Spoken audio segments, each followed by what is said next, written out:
ये है disorder of digestive system. इसमें देखेंगे हम indigestion, diarrhoea and constipation. Indigestion नाम बता रहा है कि डाइजेशन प्रॉपरली नहीं हुआ है।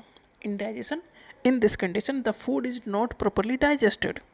इससे क्या होगा, leading to a feeling of fullness. मतलब फूड अगर डाइजेस्ट नहीं होगा तो हमें लगेगा हम फुल एकदम, मतलब कुछ खाने का मन ही नहीं करेगा, क्योंकि ऐसा लगेगा कि हमने बहुत कुछ खा रखा है पहले से ही, क्योंकि फूड पहले ही वाला डाइजेस्ट नहीं हुआ है।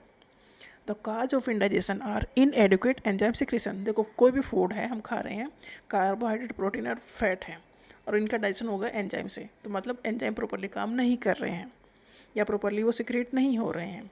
एंजाइटी है या फूड पॉइजनिंग हो गई है या ओवर ईटिंग कर ली, भाई हद से ज़्यादा खा लिया, या स्पाइसी फूड है, तो ये कंडीशन लेड टू इनडाइजेशन। ये सारी कंडीशन से इनडाइजेशन होता है। डायरिया क्या है, डायरिया मतलब अब डाइजेशन तो छोड़ो, वो एब्जॉर्ब भी नहीं हो रहा है, बाहर निकल रहा है तुरंत। तो डायरिया एक abnormal frequency of bowel movement है, मतलब एलिमेंट्री कैनाल मूवमेंट बहुत जल्दी हो रहा है। And increase liquidity of the faecal discharge is known as diarrhoea.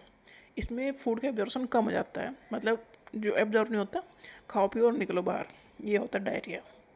Constipation, constipation में जो faeces are retained within the colon. इसमें जो बॉल मूवमेंट है वो प्रॉपरली नहीं हो रहा है, मतलब खाना जो डाइजेस्टेड है या पार्शियली डाइजेस्टेड है या जो काम की चीज़ें नहीं है बाहर निकलनी चाहिए वो बाहर नहीं आ रही हैं, क्योंकि बाउल का जो एलिमेंट्री कैनाल है उसमें मूवमेंट प्रॉपरली नहीं हो रहा है।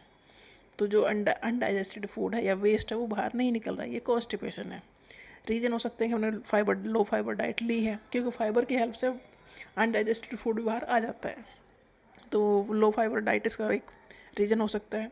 इन एडिक्वेट वाटर इनटेक, अच्छे से वाटर नहीं पी रहे हो तो भी हो सकता है, और फिजिकल एक्टिविटी कोई नहीं कर रहे हो तो भी हो सकता है। तो ये तीनों का रीज़न है, बहुत सिंपल सी रीज़न है, और ये डिसऑर्डर होते हैं डाइजेस्टिव सिस्टम के। मतलब एक मतलब इतनी जल्दी बाहर निकल रहा है, एक में दूसरे कंडीशन में कि बाहर ही नहीं आ रहा है, या फाइबर इंटेक नहीं है जिसकी वजह से वो फूड बाहर आ सके, अनडाइजेस्टेड या जो वेस्ट है वो बाहर आ सके, या वाटर इंटेक बहुत कम है उसकी वजह से, क्योंकि उसकी वजह से बाहर नहीं आ पा रहा है। तो ये सब रीज़न होते हैं इंडाइजेशन, डायरिया, कॉन्स्टिपेशन, इन सब के।